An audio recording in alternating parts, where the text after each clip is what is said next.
live in a world that tries to rid itself of uncertainty.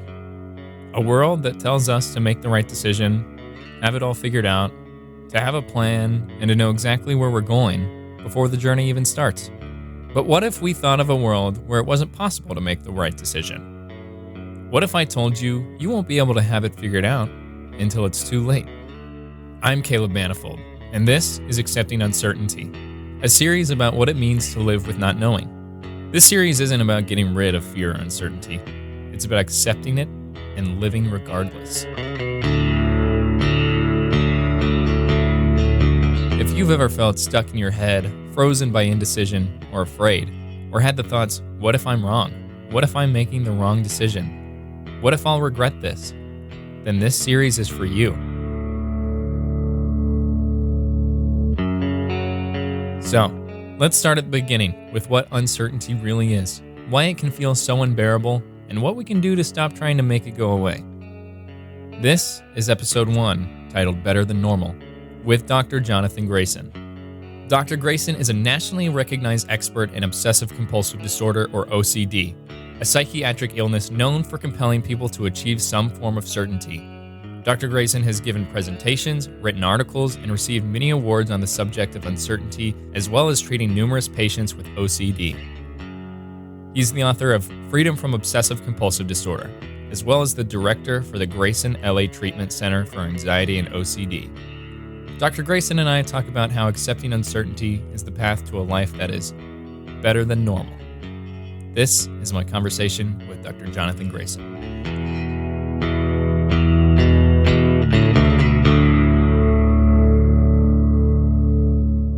What is uncertainty? And the question of what is uncertainty is not the question. Uncertainty is really simple, right? It's like when the odds are, when something is not 100% or 0%, in terms of the probability of its occurring. Anything else is uncertainty. So the real issue is not uncertainty. The real issue is how much people try to avoid uncertainty and how much they really hate uncertainty. Because, in an intellectual way, everybody agrees everything's uncertain. But in reality, they just run from it like crazy, because, when we have a lot of methods that we try to reduce uncertainty and pretend that we've got it down to something controllable. I think the healthy approach is being comfortable with low probability. But that's not always the choice. So when you mention that low probability and things like high probability, I think of an example I was talking about earlier with someone else was, okay, when I go open the fridge, I don't think the fridge is going to fall on me. But it's happened to people, right? Mm-hmm. Versus walking on the highway during rush hour. Odds are that's a little more dangerous than opening your fridge. Odds are. But, during COVID, which, scared the heck out of everyone, mm-hmm. the actual odds of an individual getting COVID were in their favor of not getting it. If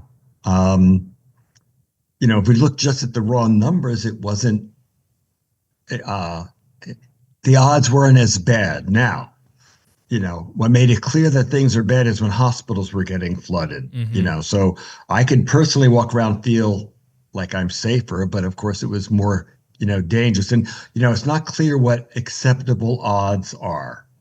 Right. And it could vary person to person. Right. During COVID, the odds of getting it and being seriously ill and permanently damaged were higher. Yeah. So we knew people who, I think everybody knows somebody who was messed up or had a relative who died. So that's pretty high odds, like in some respect. Yeah. But the vast majority of people I know are alive and well. Yeah. I'm in the same boat, fortunately. When we talk about certainty, what do we mean exactly? That drive to feel safe and secure and to feel certain. What makes us go towards that? We think there is a biological part to that drive. As near as we can tell, there is a part of the brain that does not like uncertainty. And again, think primitive man walking in the jungle. It's probably good survival. They hear a noise and they turn around to check to see what it is. So, it has some use. It's probably in a pretty primitive part of the brain. Related to it is we also get a certain good feeling when we complete things. Again, you don't build all of this stuff if you don't get some good feeling from it. So when that feeling's not there, it's like, did I really do this well enough, or am I really safe? We have this urge to kind of check it out, and make sure. And different things will trigger that urge. So during the pandemic, people engaged in a lot of behaviors that really made no sense in an effort to be safe. They looked to have they would develop rituals that, clinically looked like OCD, above and beyond what the government was recommending. So in general, people don't really cope that well with uncertainty, and they usually deal with it by trying to pretend it's not true. In subtle ways, like the pandemic, we might as well beat a dead horse. Yeah. The way people would try to, you've heard of denial. Yeah. Psychologists love talking about denial. And it turns out, if you ask a psychologist, what's denial? Most of them will not be able to tell you a definition. They'll say, you don't accept reality, or something that doesn't make sense. Well, because again, you can bring someone to my office who just lost a loved one, and I'm going like, oh, you're in denial about the death, and they're going to explode at me. What do you mean? My loved one is dead. I know they're dead. No, I'm not in denial. So it's not a denial of reality. Denial takes place whenever I compare reality to a fantasy. So in the loss of a loved one, the statement of denial is, life would be better if they were still here. Everybody feels like that's true, but that comparison, that's never happening again, and so they're comparing their real life to this other world that would be great, but it just doesn't exist. When you get somebody who's in a bad relationship, everybody knows somebody in a relationship, they should get out of this terrible thing. And, they'll say something like, but that person would be so great if they would just change X, Y, and Z. And if they changed X, Y, and Z, they would be someone else. Mm-hmm. So I believe they really like a part of that individual, 25%, but they're making up the rest. They're in love with the person with that 25% plus, And so although you can't have everything you want in a relationship, you can do better than 25. So people, by saying that, they get to stay in it. And during the pandemic, we heard statements of denial that were really common. I can't take it if this happens all summer. Yeah, really? What are you going to do? What's the choice? And everyone laughs at that now, but everyone remembers either saying that or knowing people who said, I can't do this all summer. Oh, absolutely. I was one of those people. Oh, yeah. Case in point. Yeah. And the reality is okay, so what, you can't take it. What does that mean? What are you exactly going to do?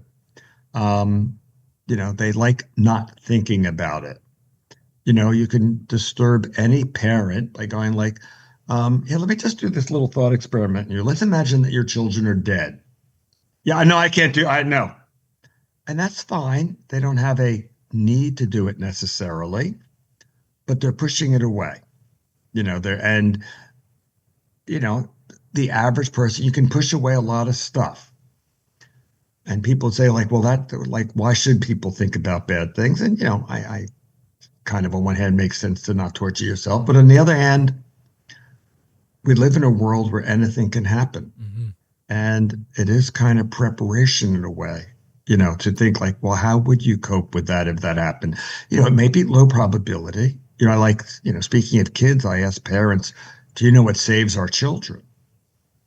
And the awful answer is luck.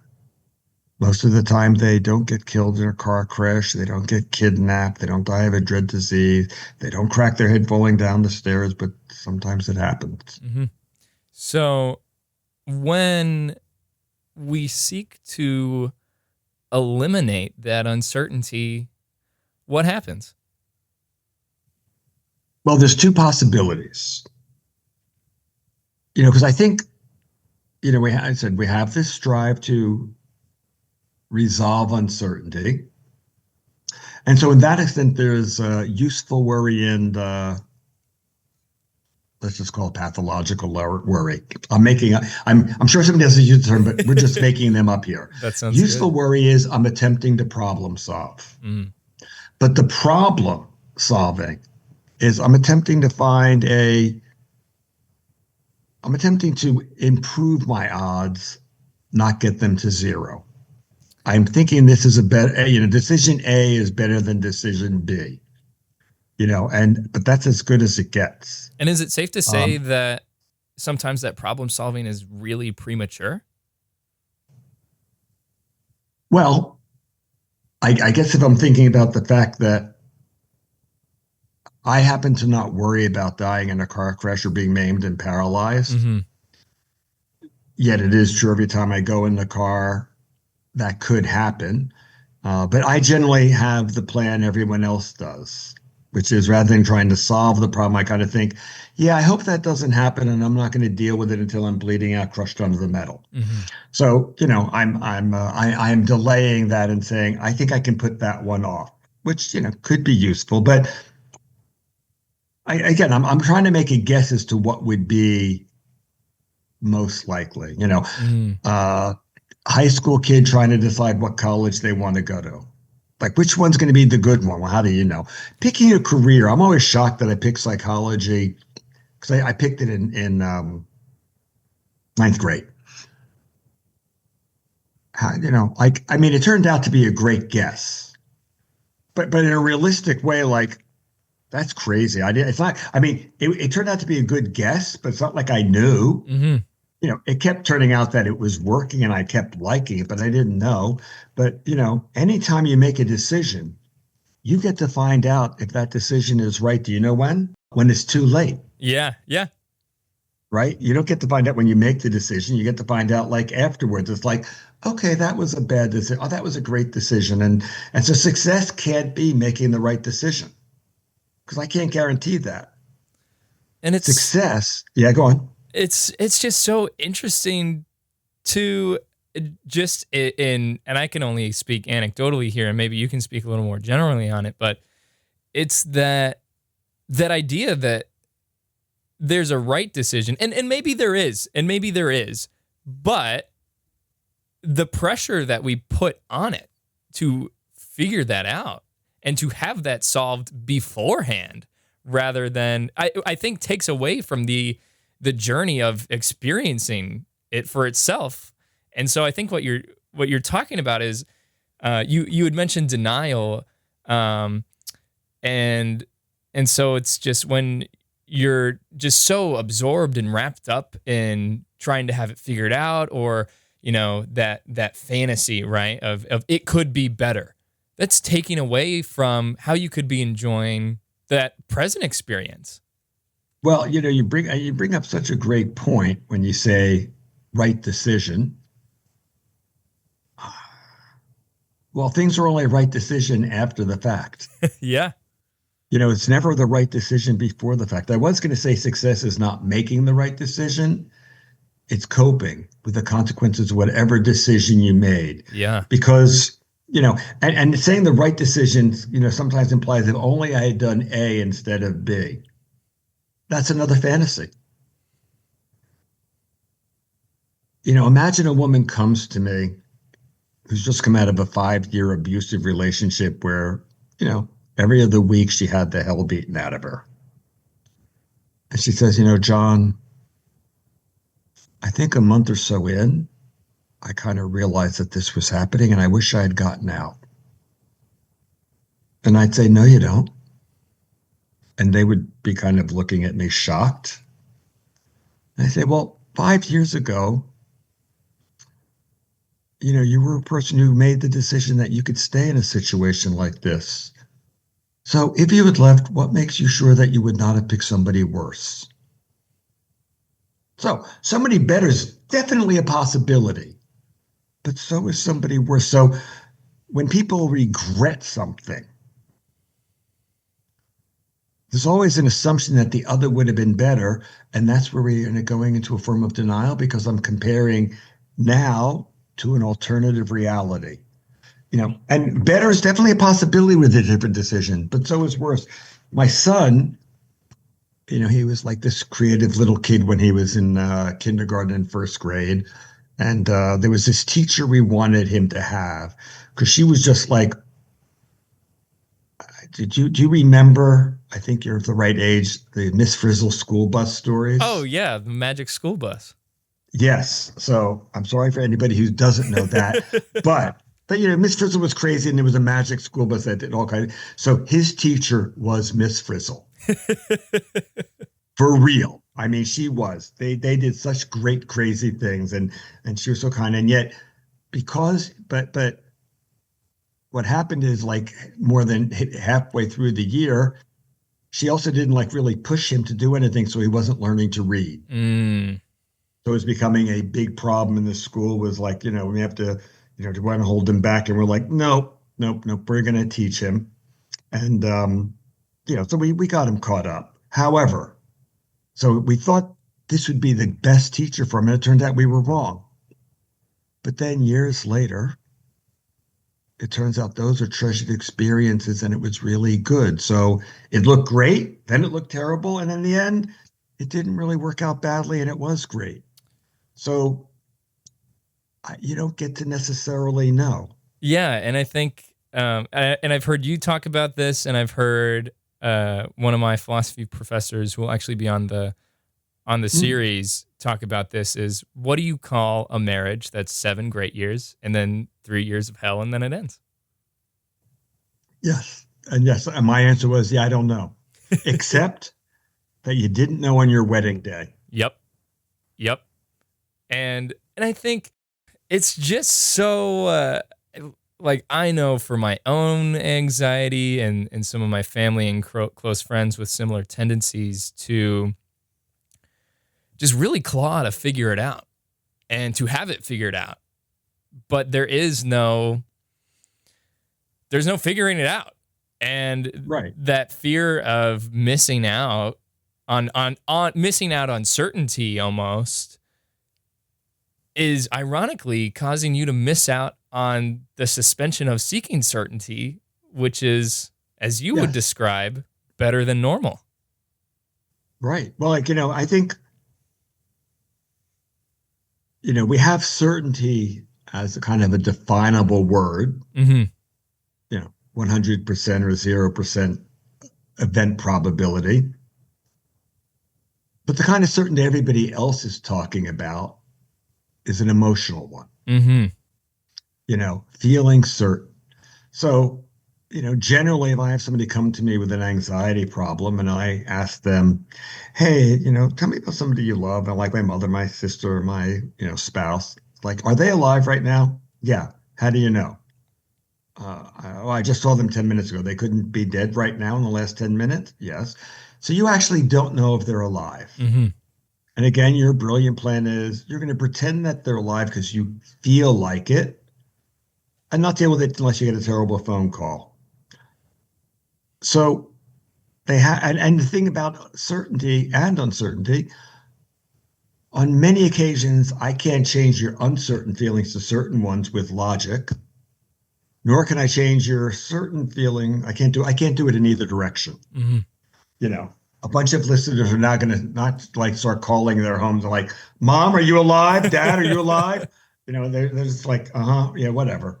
Um, so we depend on that, but there's a reason that we have this feeling because every day, a million times, the feeling of certainty is reinforced Mm-hmm. subtly that we don't know because we walk around and we have a bunch of unspoken expectations that always come true. Well, most of the time come true. You don't expect to walk out of your this room now and get shot. Hmm. You expect when you turn on a light, the switch to go on. You expect the car to turn, like all these things you expect. Hmm. And so every time it happens, that's like reinforcing to believe that certainty exists. Um, and of course, the shock is, like when there's a shooting or something, it's like, that's not supposed to happen, Right.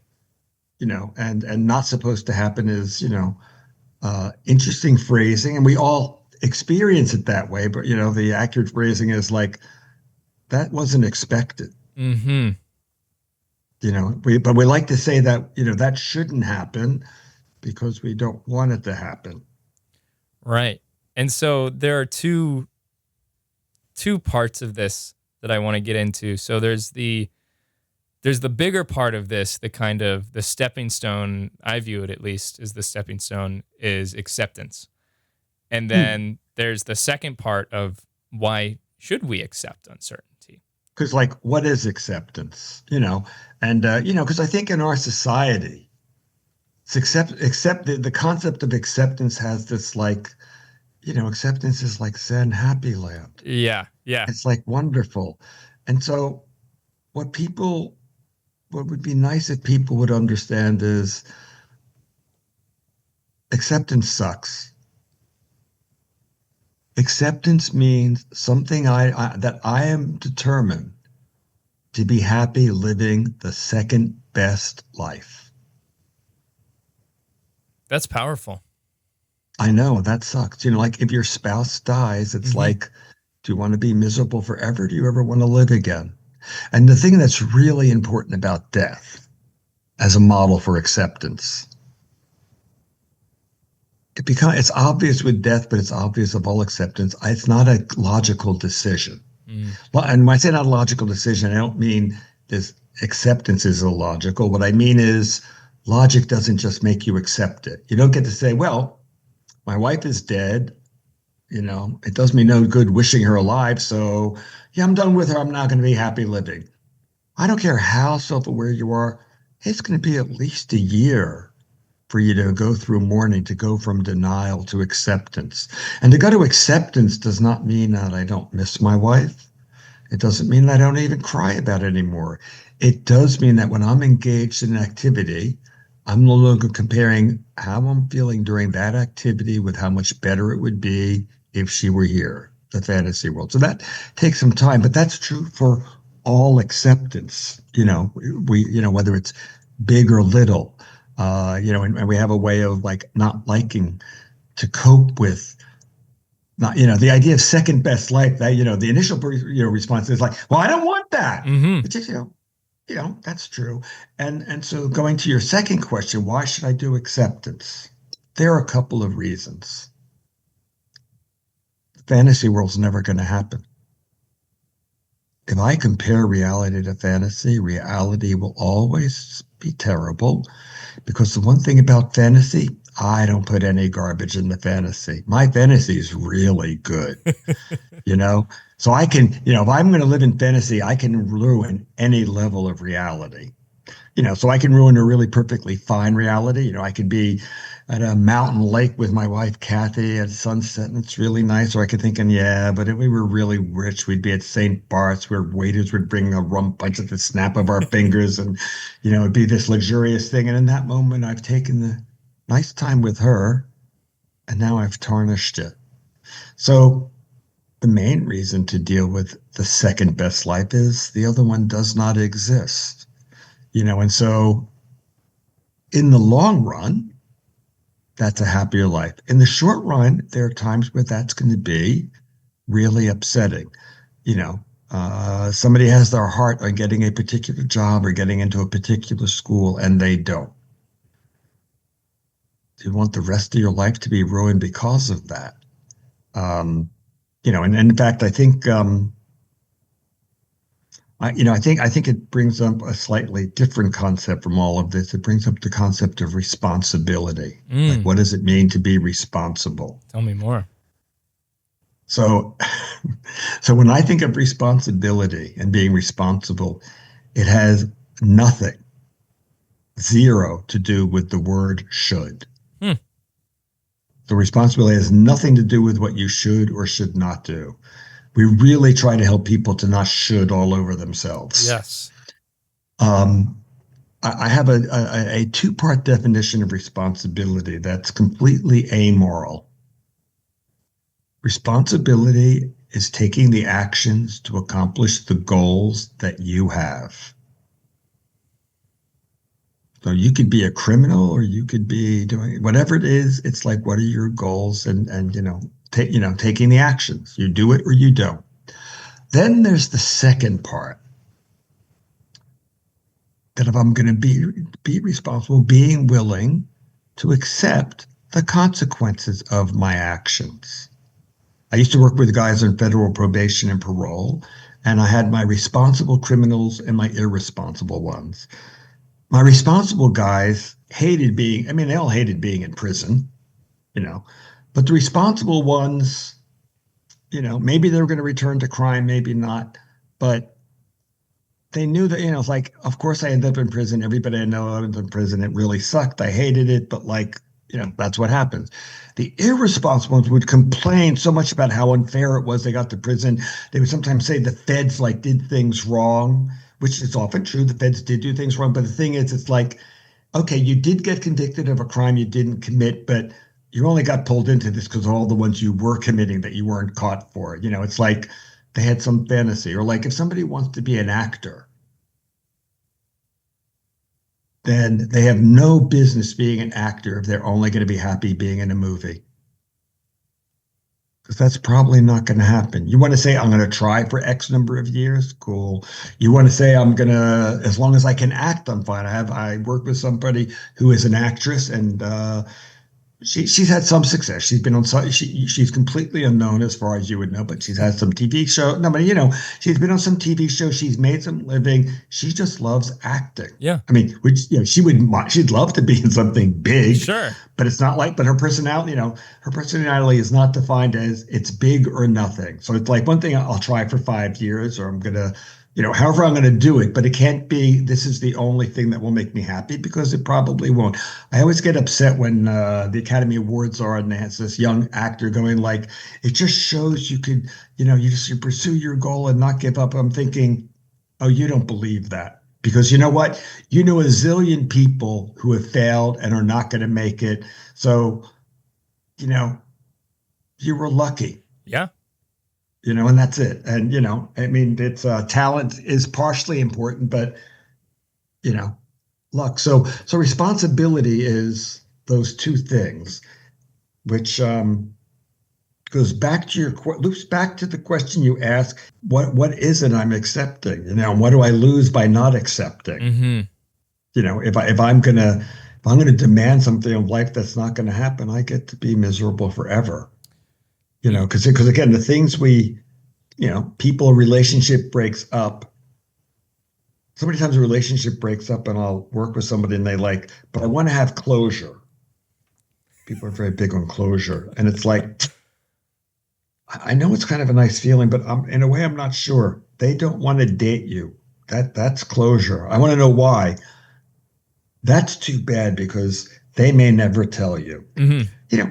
Whatever they're thinking just might be too hurtful to say. And so they're just going to say like, well, I just don't have those feelings for you. Right. And what I was going to say is, and even if they do tell you, how can you be sure that they're telling the truth? And so what difference does it make, essentially? Right. And if they say something really hard, I think often, I think there's, I don't know what percent, I think a large percent of the time, no matter what they claim, I kind of feel like what they want is to argue. Oh yeah, but I don't really do that, or give me another chance, or but it's this is the thing, it's like, it's over. This is what we have to help you accept. But I don't want to. And people can find themselves, I think there's an interesting in-between state between acceptance and denial. Denial's frantic. Denial's something like, this can't happen, but if I'm smart, I know it can happen. So it's like, but it can't happen. But I don't want it to happen. But it might happen, like they can't drop me. How am I going to live like this? And so it's really a frantic thing. Acceptance is depressing initially. It's like, oh, all right, I'm not getting into that school, or I'm not going to be able to get that job. it's not a happy start because again, it's the second best life. Mm-hmm. It's calmer. And somebody, if they're getting healthier, can sometimes find themselves at that edge. Oh, I have to live that way, but I don't want to, but I have, and they can feel themselves going back and forth. And that's a better state than just staying in the frantic impossibility of like, this thing can happen. Right, because that's going to ultimately lead you to living a happier life when you're not comparing it. And so, talking about acceptance, why is it necessary to accept, or why should we accept uncertainty? Well, I would be fascinated if, I've always offered my clients that if they can do two things, we can switch places and I'll pay them. One, that they have found a way to be certain. Hmm. Two, which I'd be really impressed, and they can convince me that they have. But right, I mean, it's like like low probability events happen. Is it really useless to worry about airplane parts falling out of the sky and hitting you on the head? I mean, that's not something I spend a lot of time thinking about. Yeah. When my son was 10, you can look this up, it's on the internet. Um, there's a helicopter that crashed into a small plane over a schoolyard during recess, and children died. Wow. So like multiple low probability events all happening at once. Mm-hmm. So it can happen. Some things seem incredibly low and unlikely. And I would always argue, well, I don't think it's likely, but anytime I feel certain, I acknowledge to myself, and that's my feeling. There's a slim chance I'm wrong, Mm-hmm. depending what I feel certain or uncertain about. Some are more likely or less likely, but and if I'm going to be tortured by something that I don't want to happen, even if it's unlikely, it turns out that acceptance is not saying it's unlikely. Because if I'm really tortured by it, I don't want it to ever happen. Acceptance is, how would I try to cope if it did happen? That's what drove everybody so difficult during COVID. I don't want to get COVID. I can't get this. And it's like, I'd like to avoid it, but how will I try to cope with it if I get it? Yeah. And so many people did not want to cope with that thought. And that meant they were much more upset. And it means when it happened, the odds were greater that they were going to suffer more. Mm-hmm. As opposed to Would, the helicopter crash example, as opposed to trying to, I don't know, I think of like, oh, I'm going to look up flight patterns, make sure I'm not putting my kids in school that go where a helicopter flies often, like that kind of thing. And then that, like I mentioned earlier, like that premature anxiety and that suffering, like you're spending so much of your life, whereas you could be spending that time and energy on spending time with your kids, because you can't control that incident. Right, because I probably can't make sure that I'm outside of helicopter paths. So right. So I do a lot of work for nothing. Mm-hmm. Yes. So it's really sad to miss out on things for no good reason. And for it So to potentially happen anyway. Well, that is often true. I mean, I can't make sure I won't have cancer. Right. I can do things to increase the odds, but that doesn't mean I'll have it. And it's like, wow, they lived to 95 and they smoked like a chimney and they were fine. It's like, yeah, that happens. Yeah. Or like, I don't understand. They were in such good shape and they died at 45. Mm-hmm. It's like, there are odds, but odds are just odds, and there are the odds that we find unacceptable. And the nature of reality does not care whether we find it acceptable or not. So people I think are comfortable with the general idea of uncertainty. Right. They just don't want it in certain areas. In those areas, it's like it's not allowed to be. And those could be, for myself at least, those are the areas that are seemingly more important to me, right? And so it's all of a sudden because this thing is important to me, I worry about it, going the right way, or am I doing the right thing, or what can I do to control it to make sure that I get this specific outcome that I want, which is certainly, I guess I won't say certainly, but particularly in my life, has taken away from the moments and the experiences that I could be enjoying more, like spending time with my friends and family rather than spending time and energy worrying about all this other stuff that I can do and try to prevent, but it can still happen anyway. Right. And ironically, there's a whole bunch of uncertainty that we enjoy. Yes, exactly. So I use this example of when I race, or I used to race rather, for swimming. So when I would used to race, it wasn't fun if I, seemingly, if the odds were that I knew I was going to lose or knew I was going to win, that took away the thrill. It was just a chore at that point. And I talked to Ryan Held about this, and that's something he mentioned too, was the uncertainty makes it more fun of not knowing if you're going to win or lose, or not knowing if you're going to, do the right thing. And I had a good friend say to me, he was dating someone at the time and just in the talking stages or whatever. And he goes, "This is my favorite part, like kind of playing the game of, I don't know if I like you yet. I don't know if you like me yet." Like kind of, really making the most out of those moments, because without it, then it's, if we stick to these kind of mathematical certitudes, then it's predictable and a little boring. And you want to read the same book over and over again, right? So that you don't have to, same book, same movie, so I never have to be surprised. We kind of like novelty. I think sometimes when we're talking about the acceptance, I think some people would say, yeah, but some things are really terrible.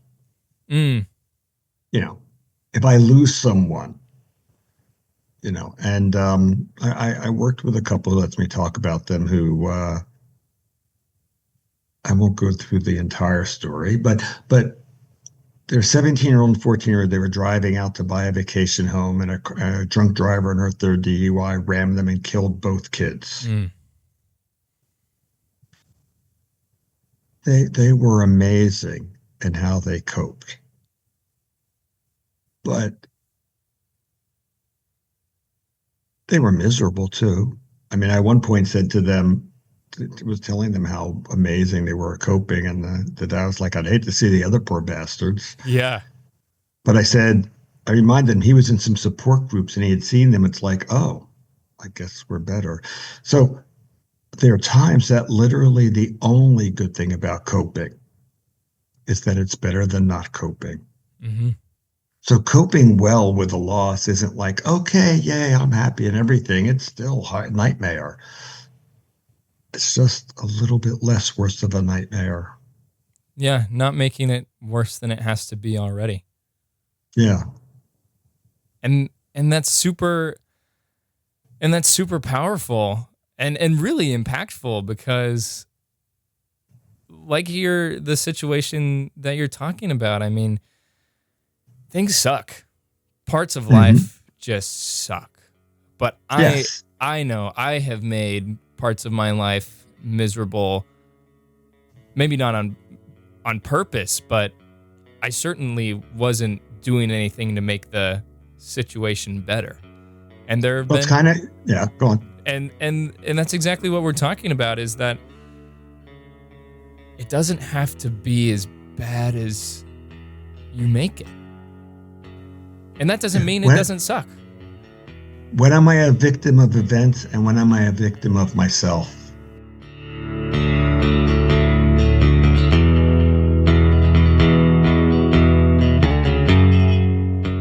That was Dr. Jonathon Grayson, offering a critical reframing of what uncertainty really is.